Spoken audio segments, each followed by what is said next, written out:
Pessoal, continuando então, eu estava dando um exemplo justamente dessa questão da mudança do controle do fluxo, né?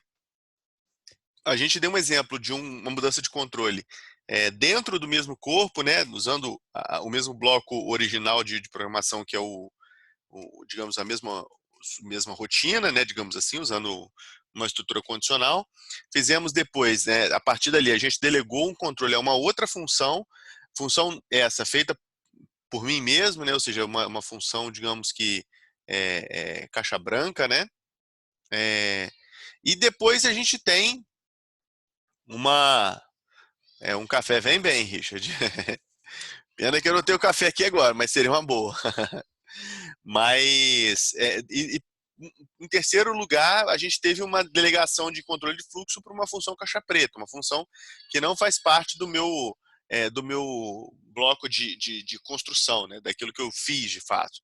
E aí teve um quarto caso, que é a questão do exception, né? Com exception, quando você muda totalmente a alternativa, ou seja, assim, é uma estrutura não prevista.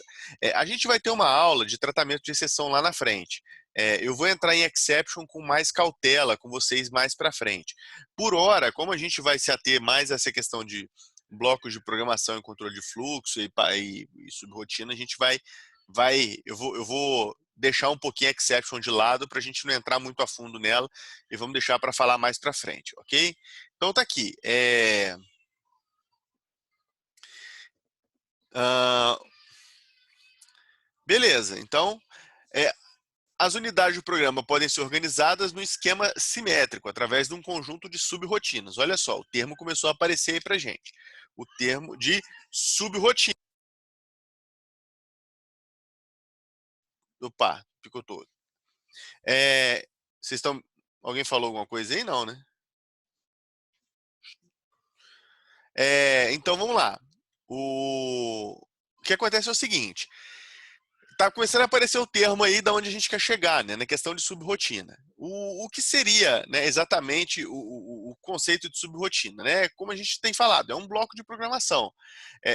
Não tem uma métrica, digamos que definida para se considerar um bloco de programação como subrotina.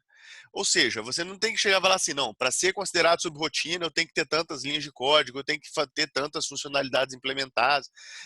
Não tem essa definição, né? Na verdade, a subrotina acaba sendo um bloco de programação que acaba organizando o seu código numa estrutura diferente.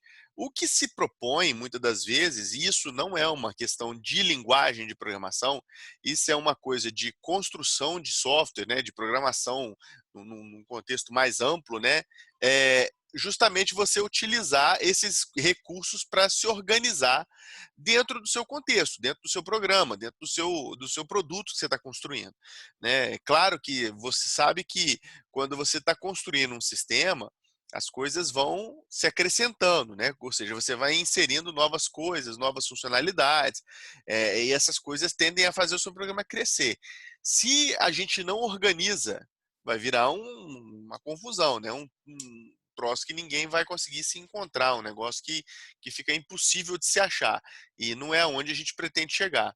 E aí, uma das sugestões que eles dão, muitas das vezes, né, na verdade, a sugestão é, é uma sugestão bem preciosa, né, e muito bem aceita, digamos assim, na comunidade, é você fazer construção de pedaços de subrotina. Se você for vasculhar a história da programação, for um pouco mais antes, né, lá na programação estruturada, é, o que era o conceito de organização? Você tinha um conceito de subrotina, né? Ou seja, você tinha um conceito daquelas funções e procedimentos, né? Ou seja, pedaços e blocos que fazem, que a eles são delegados uma determinada responsabilidade ou função dentro do programa, dentro do sistema. E você tinha também o conceito de biblioteca, né? Ou conjunto de funções, enfim. Que é o conceito que, em C, por exemplo, eles usam como biblioteca mesmo, né?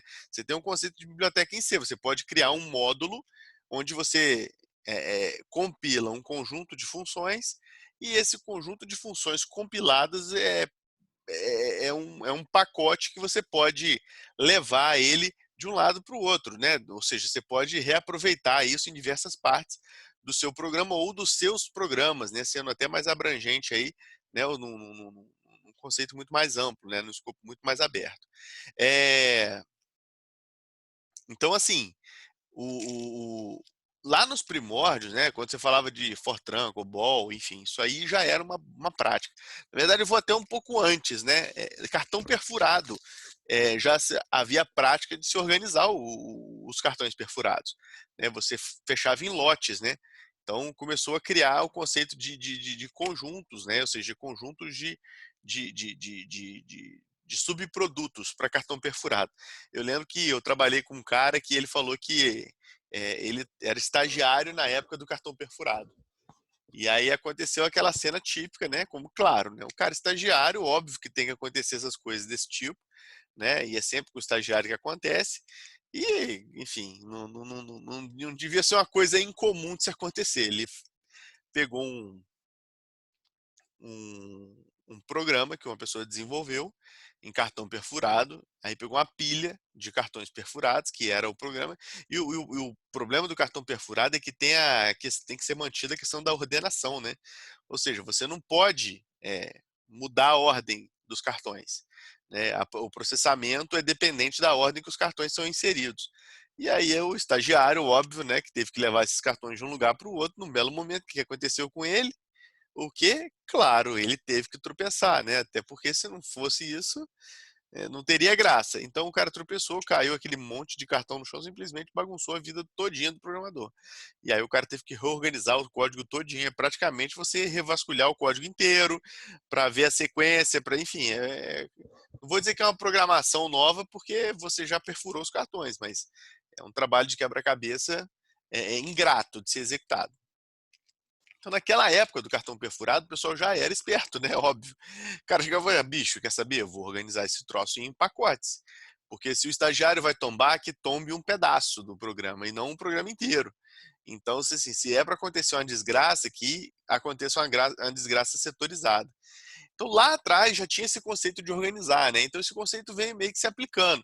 Hoje em dia, quando você fala em linguagens mais de alto nível, né, linguagens orientadas a objeto, por exemplo, você tem vários conceitos de organização. Você tem o conceito de pacote, você tem o conceito de componente, você tem o conceito de módulo, você tem o conceito de subrotina, né, funções. Você tem vários conceitos embutidos dentro da mesma linguagem. E, é claro, visando sempre uma boa ordem para as coisas, né? Finalmente, as unidades podem ser organizadas como um conjunto de unidades concorrentes, né? Isso aí é uma coisa que a gente vai falar lá na frente. Não vou entrar agora, não. Nesse caso, existe a noção de passagem de controle, né? Claro, paralelismo não tem passagem, né? Eles vão correr de forma concomitante. Então, não se aplica, né? Subrotinas e blocos. As linguagens de programação fornecem meios de agrupar instruções em uma unidade de programa apropriada. Né? O exemplo mais útil é o subprograma, presente na formulação das primeiras linguagens de montagem. Ou seja, isso aí não é uma novidade, ninguém está falando disso como a invenção aqui da roda, nem a descoberta do fogo. Né? Isso aí é uma coisa que está muito antes do nosso tempo. Né? Ou seja, o pessoal já utilizava desse tipo de recurso, né?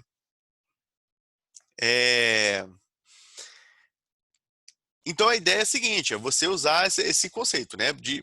Pessoal, pensa o seguinte, vamos lá, vamos racionalizar a coisa. Se eu chegar para vocês e falar o seguinte, cara, eu preciso de um sistema que faça, sei lá, controle de estoque da minha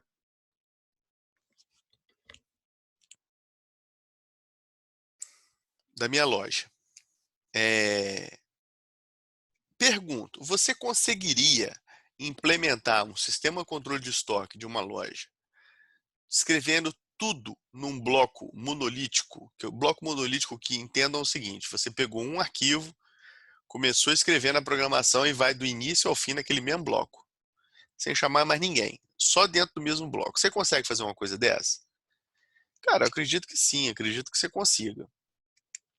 É um desafio bastante grande, eu acho, né? Porque pelo menos eu já fui educado, digamos assim, né? Ou seja, quando eu fiz faculdade, eu já fui catequizado a pensar modular, né? A você quebrar o problema em várias partes pequenas para ser fácil de se gerenciar.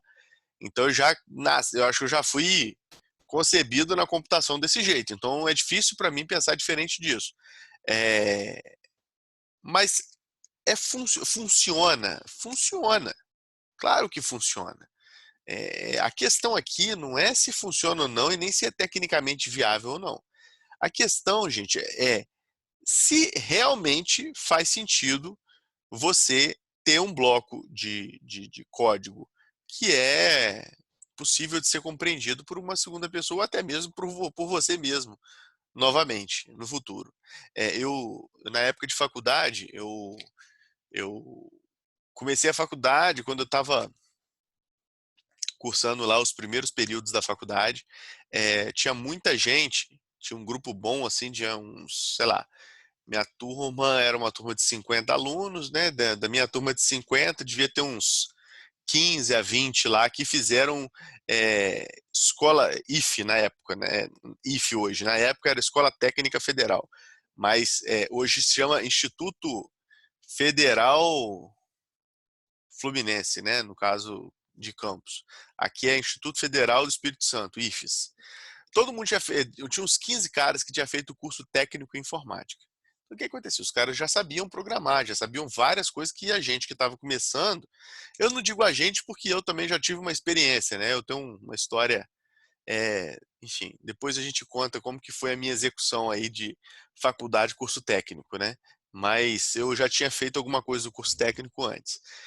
Mas assim, grande parte do conhecimento eu não tinha. Então, para mim, muita coisa era nova. Então, vamos lá. Os caras tinham já um conhecimento. Tinha um cara em especial que o cara já era um bom programador, que já tinha feito curso técnico no Cefet, o cara manjava do negócio. Eu acho que eu não sei se ele gostava disso há muito tempo, já fazia isso há muito tempo, enfim, não sei qual é a história do cara, mas o cara já era um bom programador, desenvolvia bem. E tinha uma cabeça muito boa para desenvolvimento. Só que ele tinha um pequeno defeito. Ele gostava de ter códigos que ninguém entendia. Ele encarava isso como uma coisa positiva, como assim, olha, se ninguém entende é porque eu programo muito e eu faço uns troços tão bizarros que ninguém entende. Não é por aí, né, pessoal? Assim, para ser muito sincero, na minha concepção, quanto mais complicado o seu código, quanto menos pessoas entendem, pior está a sua escrita, né? Significa que você está dizendo coisa que as pessoas não estão sendo capazes de entender.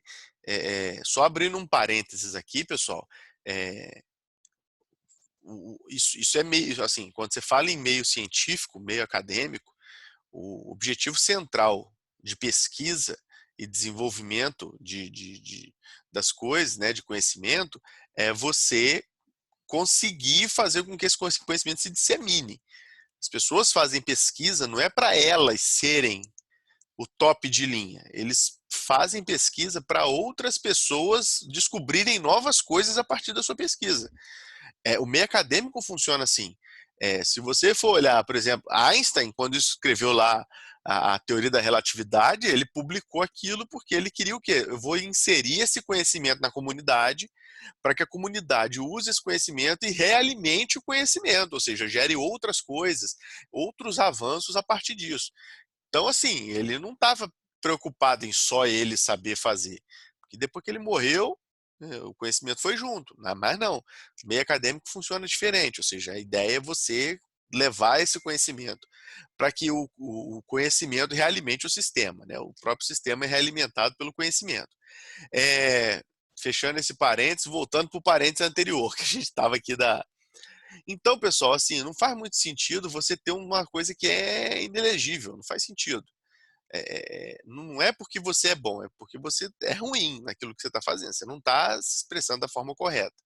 Né? Então, o objetivo central aí não está sendo atingido.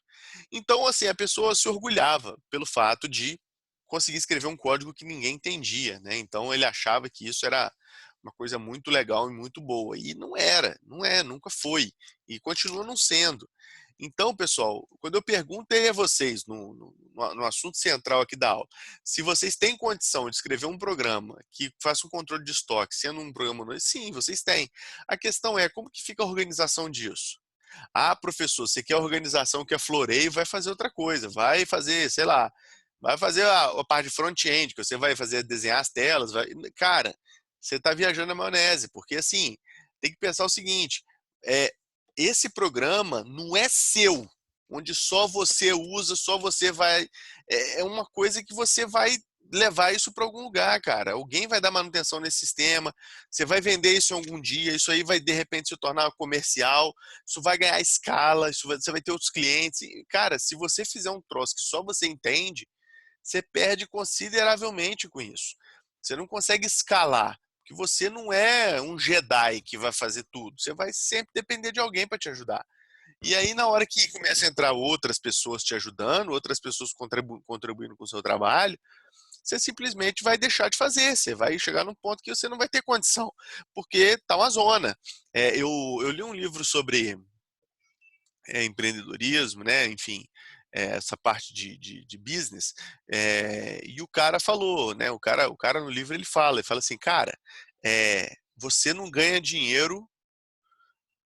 Vamos lá, entendam o que eu estou querendo dizer. Lógico que isso tem um contexto maior. Mas, assim, em linhas gerais, ele estava querendo dizer o seguinte: você não ganha dinheiro somente com o seu trabalho. Você começa a ganhar dinheiro de fato quando você começa a ter pessoas que trabalham para você. Ou seja, só você fazendo, você tem um limite de entrega, né? Se você decide abrir uma empresa que faz, sei lá, brigadeiro, cara, você pode fazer o brigadeiro mais gostoso do mundo, mas você tem um limite. Você não vai conseguir produzir mais do que X brigadeiros por mês. Então, os seus ganhos já se limitaram ali. Aquele é o seu teto de ganho. Se você almeja ganhar mais do que o que você ganha, o que você tem que fazer? Ter outras pessoas fazendo brigadeiro para você. Que aí você ganha em escala. E aí, quando você tem outras pessoas fazendo brigadeiro, você vai entregar uma receita bosta pro cara para fazer um brigadeiro ruim? Ou você vai entregar a sua receita de ouro, que tem um brigadeiro milagroso lá que todo mundo gosta? Então, cara, não adianta você pensar em fazer um programa que seja complicado de entender. Ah, mas é só meu isso aqui. Cara, nunca vai ser só seu. Nunca. Porque o que é só seu vai ficar só com você, ninguém vai usar e você nunca vai ganhar dinheiro com isso. Se você quer que outras pessoas utilizem, que você ganhe dinheiro com isso, você tem que pensar em escala.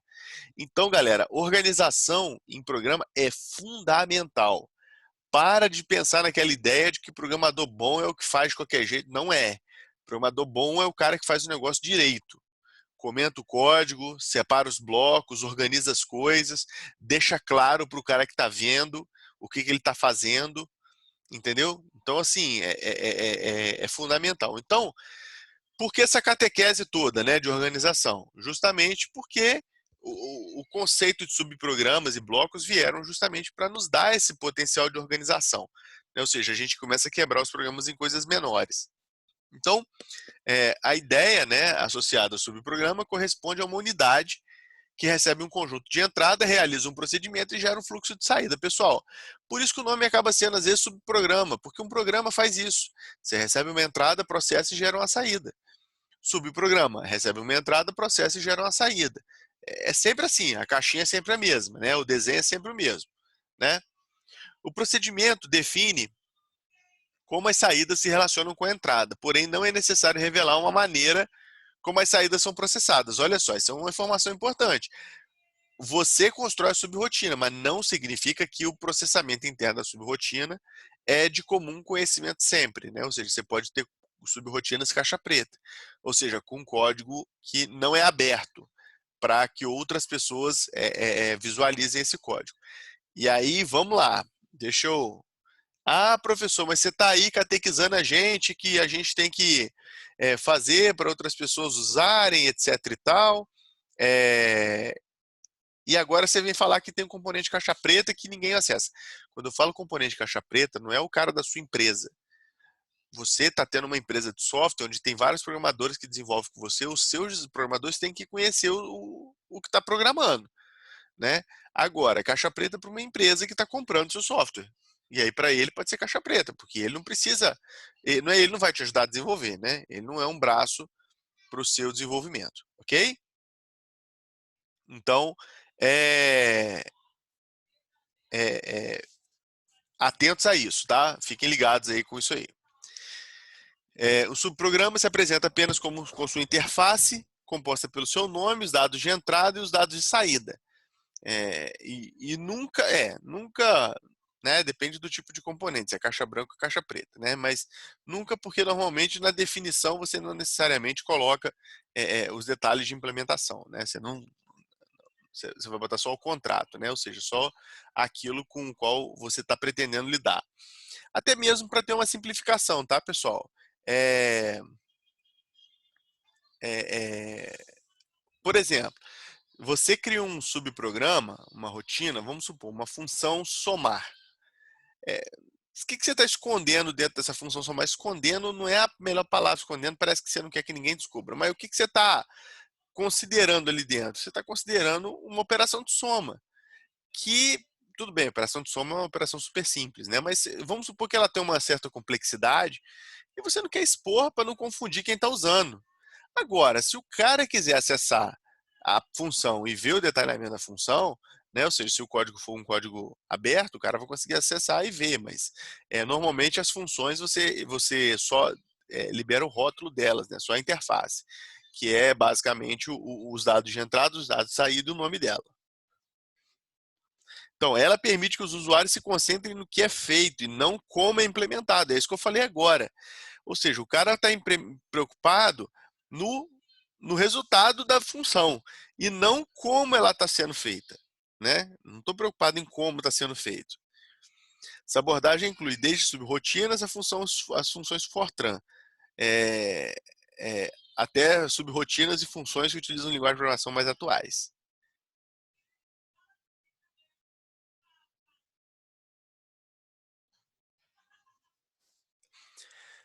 Então, um subprograma consiste no mecanismo de decomposição de programa que permite que os programas sejam divididos em várias unidades.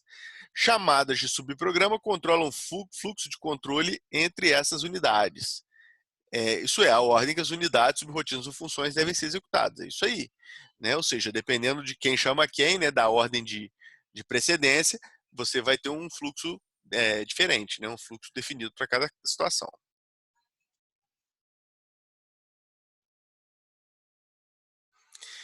As relações entre subprogramas definidas através de chamadas são assimétricas. A unidade pode invocar a outra unidade, transfere o controle para a unidade chamada, após completar a tarefa, devolve o controle para o ponto de chamada, ou seja, não tem a questão da simetria, né, o time, né, um cronômetro para poder garantir a simetria dessa chamada, né, ou seja, você delega e espera que o cara algum dia te entregue.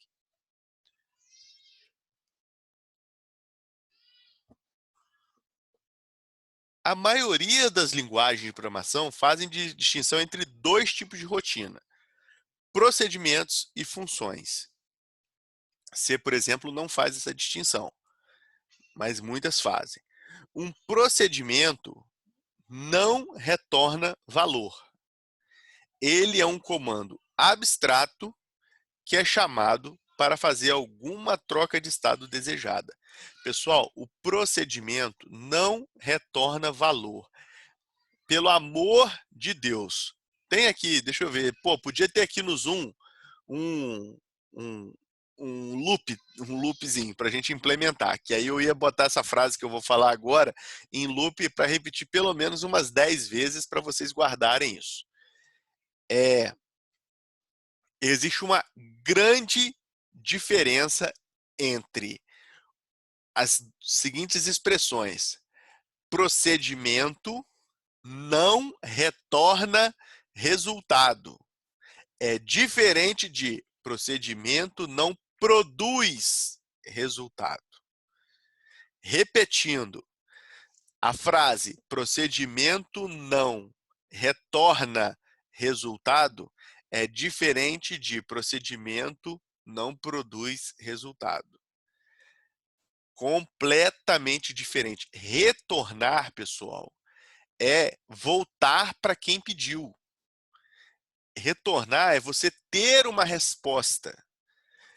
Produzir resultado é mudar algum estado, é fazer alguma coisa. Então, você pode produzir resultado sem necessariamente retornar resultado. Ok? Por exemplo, você imagina o seguinte cenário. Vamos lá. Eu estou aqui em casa, etc e tal, e aí tem uma pessoa que me ajuda, uma secretária, por exemplo, que trabalha aqui fazendo faxina em casa. E aí eu chego para a secretária e falo para ela, olha, você poderia, por gentileza, lavar o banheiro? Né? E pronto. Fiz um pedido, acabou o papo, né? Saí, fui trabalhar, fazer outra coisa, enfim, não sei o quê. E quando eu voltei em casa, já não me encontrei mais com a faxineira e o banheiro estava lavado. Ou seja, ela executou para mim, se eu fosse fazer uma analogia aqui, seria um procedimento.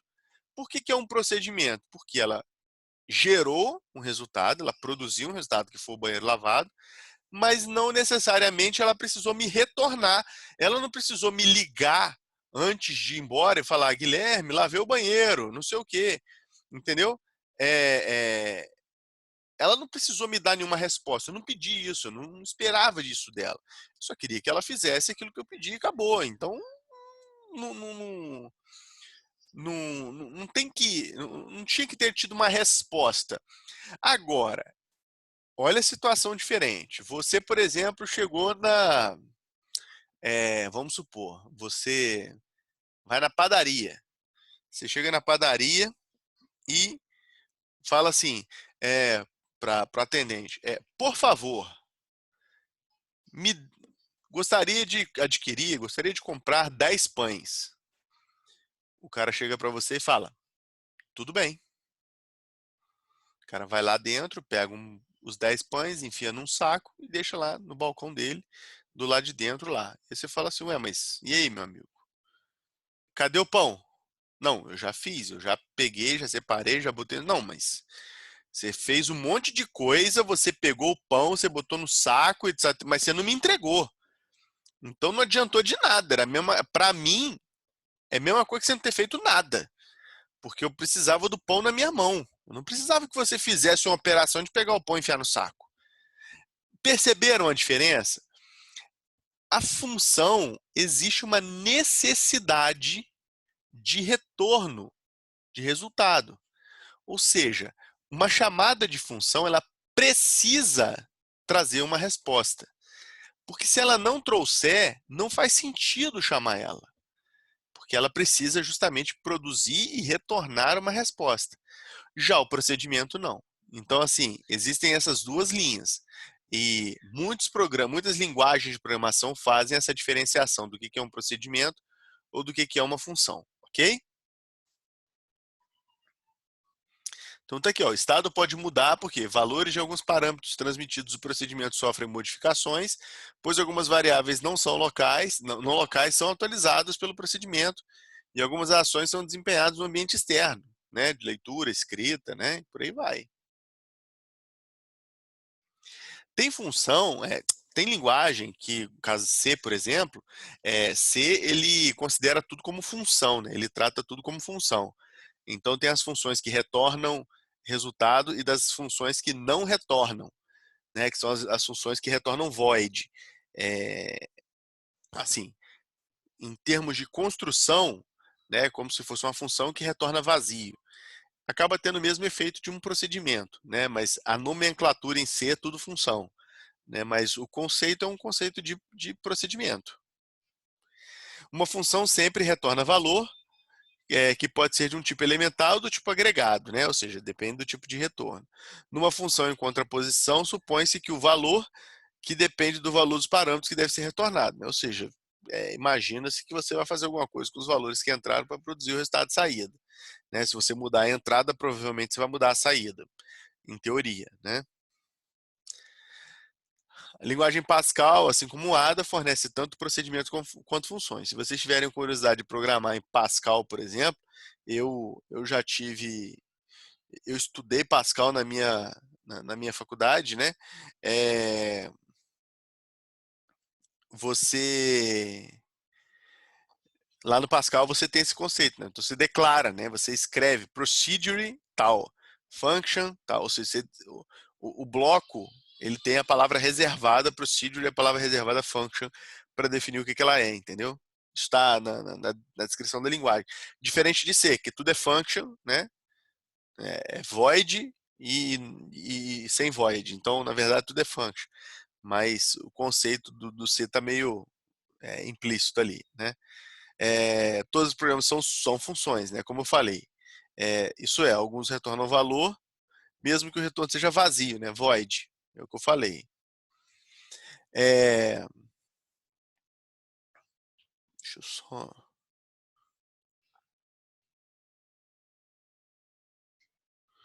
Ah, não, tem bastante. Eita, bastante coisa. Não sei nem se eu vou chegar no final, mas vamos embora. A gente vai tentando. É porque o Zoom já está me apitando aqui. Deixa eu ver quantos slides de características só. Características. Eu estou no 15, são 7 slides. Tá, deixa eu ver se eu consigo fazer 7 slides em 7 minutos aqui. Se eu conseguir, eu. Vamos lá. Características de um subprograma, né? Caracterizado por 4 elementos: nome, parâmetros, né? Que o parâmetro seja de entrada ou de saída, o corpo e o ambiente que ele roda, né?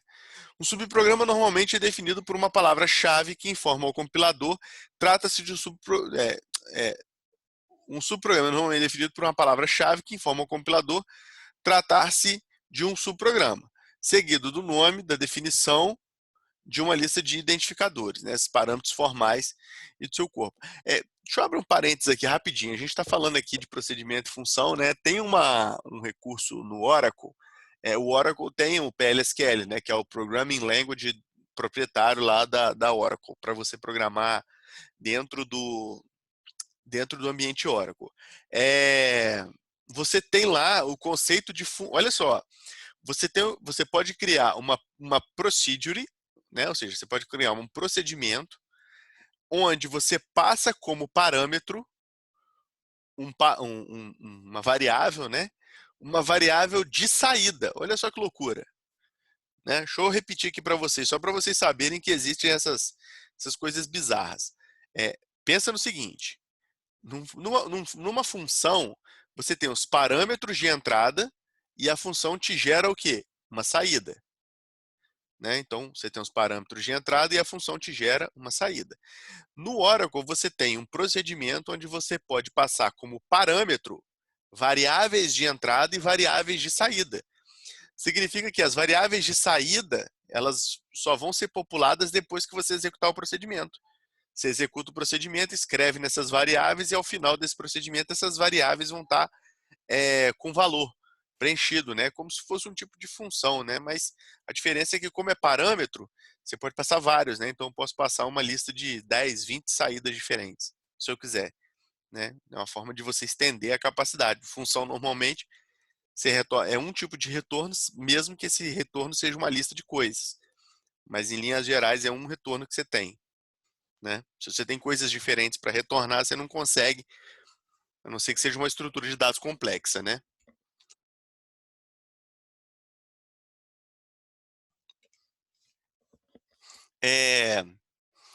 Os identificadores contidos na lista não são variáveis, são meramente nomes que definem o papel que será exercido pelos parâmetros reais passados quando o subprograma for chamado. Ou seja, pessoal, isso aqui, ó.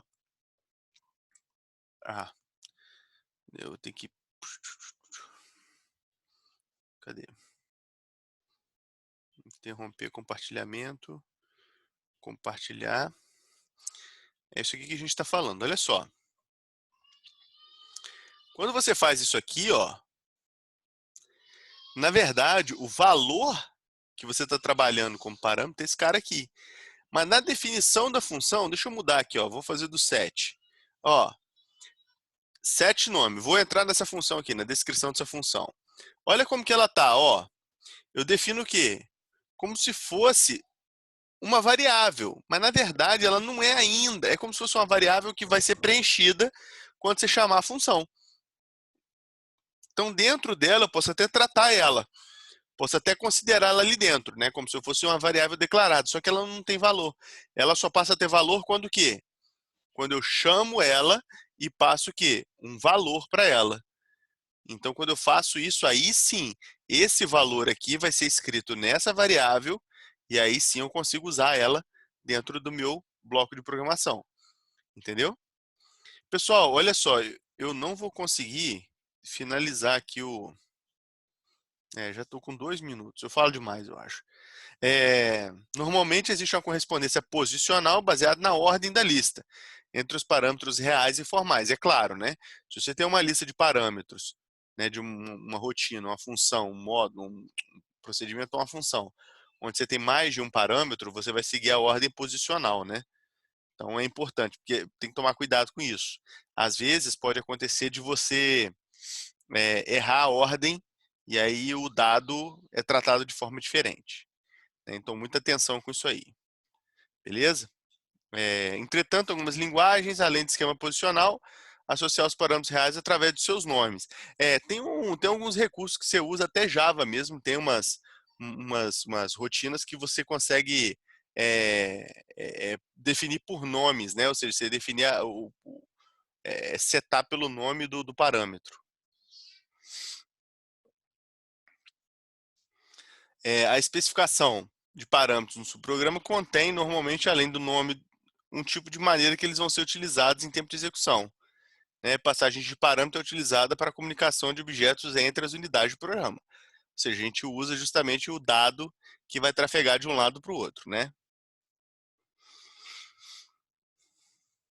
Duas classes de objetos que podem ser repassadas. Isso aqui é um conceito muito importante, tá, pessoal? Olha só, esse aqui é um ponto de atenção bastante interessante. Duas classes de objetos. Dado é uma coisa super trivial, cara. A gente já fez muito isso. Quando vocês fizeram algoritmos, o que vocês fizeram demais era o quê? Criar procedimentos, criar as funções e passar parâmetro como parâmetro da função um dado, né? Vocês fizeram isso para torta e direito. Eu tenho certeza que isso aqui vocês fizeram bastante. Agora, olha que coisa interessante. Você pode passar um bloco de programação, um subprograma, como parâmetro de uma função. Olha que bizarro. Lógico, nem todas as linguagens implementam esse tipo de coisa, mas existem linguagens que têm esse conceito de você passar um bloco, uma subrrotina, como parâmetro para outra rotina. Ou seja, você pode passar um bloco de passos que tem que ser executados para essa função receber e executá-los dentro da função, né? Isso aqui é bem importante. Falta 30 segundos. Eu vou interromper aqui a nossa aula e vou voltar no próximo